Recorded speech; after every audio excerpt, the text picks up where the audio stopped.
라이탄의 니지자 살마리 허러 허린처러워 거럭사 디브라즈 브리너 럼프리머니 거럭니 카시트라 시클라 바디문구 살반카 브리니 부파 허린처러니 카샤티 샤워 칸그라이 럼나 탕마니 허러 아조라우너 거럭니 카시트라 시클라 너고 하브이 브리너 럼프레카 야글로 바디문어티 가나그니니 버러럭 살만케 브리너 판케 부혹 무투브이 떨면이 짜이토카 와이타고 라이탄의 줄라이 당니 니지탐 살마리워 브리니 부파 카토리 기리야케 암바샤 타나와 거럭니 시클라니 샤카와 암바샤 타나와 파이 কক্সেজা ফাইকা কক্সেজামুনি বিসিংदै নাইমুথারক অখরমনি শিকলানো রমখা তেবরমনা তেজ খাই দরবান নগত লাংজাখা শিকলারংনি মুং রাজেশ কান্দ নক লালছড়ি হৃদয় বস্তিব তে খরমসানি মুং নিরঞ্জন দেবনাথ নক আম্বাসানি আম্বেদকর নগর আমসায় বরংনি সাকাও কেরং নাইদা থেপাজাখা 367-1/448/354 ব্র্যাকেট বি /506 আইপিসি তে পাসকো 4/8 নং দ্বারা কি হয়েছে ঘটনা?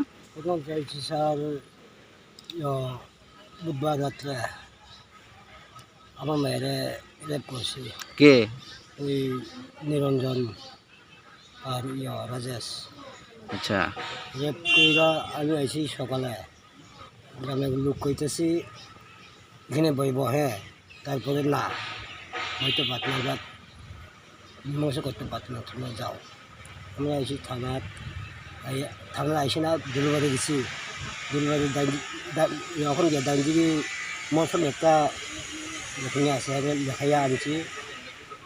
কাগজ জমা দেওয়ার পরে আবার আমি একটু বইছি, সারা কয় একটু বউ কইয়া বউয়ার পর কী হয়েছি, আবার ডাকছে এরা আমরা এটা করতাম, বলেছি যখন সেটা করতাম, আমার মীমাংসা করবো। আমরা গেছি আবার গুইরা, আবার গিয়া পিতা পিতে এই অবস্থা, আমার জামাইকে মাছে পিতা এই অবস্থা। তখন কি থানাতে কেস দিছো? হ্যাঁ, তোমরা বাড়ি কোনখানে? করুন সেটা হরিণছড়া। ছেলেটি কি হরিণছড়া থাকতো? কোন সেটা ওই যারা রেপ করছে? না, যে সময় এটা করছি এখানেই, এরা বাড়ি রয়েছে, একজনের রয়েছে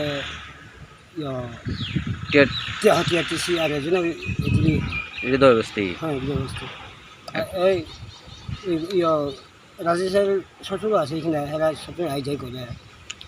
হরিণছড়া আপনার বাড়িতে নিরেপ করছে? হ্যাঁ, বাড়িতে, আমি বাড়িতে। আপনার বাড়িতে তারা গেছে কেমনি? বাড়িতে তো এরা তো সবসময় গ্রাম তো ঘুরে বেড়ায়। কোন জায়গা থেকে তারা বাড়ি কোন জায়গায়? তোর বাড়ি লালছড়িতে। কি ঘটনা নিয়ে আসে আনা হয়েছে? অ্যাকচুয়ালি একটা রেপ কেস রিপোর্ট হয়েছিল, রেপ কেস এফআইআর রেজিস্ট্রেশন হয়েছে, ওইটার ভিত্তিতে। কোনখানে এটা ঘটনাটা? ঘটনাটা হরিণছড়া। ওই কয়জন যুক্ত ছিল? দুজন। দুজনকে অ্যারেস্ট করা হয়েছে? দুজনকে অ্যারেস্ট করা হয়েছে। কে অভিযোগটা করছে? অভিযোগটা ভিকটিমের বাবা করেছেন। আচ্ছা, মেয়েটা কি উপজাতি? মেয়েটা মাইনার। মাইনর। এবং কাস্ট কি উপজাতি নাকি? হ্যাঁ, উপজাতি। উপজাতি। আচ্ছা, ঘটনাটা কবে? আর ঘটনাটা 21 লেট তারিখ হলো কেন? রাত্রিবেলা হয়েছিল। আর গতকালকে 23 তারিখে ওনারা কি এফআইআর দায়ের করেছেন। আগে কি থানাতে যোগাযোগ করেন? না, এর আগে থানাতে আসেনি ওনারা। এখন পুলিশ কি পদক্ষেপ নেন? ইনভেস্টিগেশন চলছে, অ্যারেস্ট হয়েছে, বাকি ফর্মালিটিগুলো করা হচ্ছে।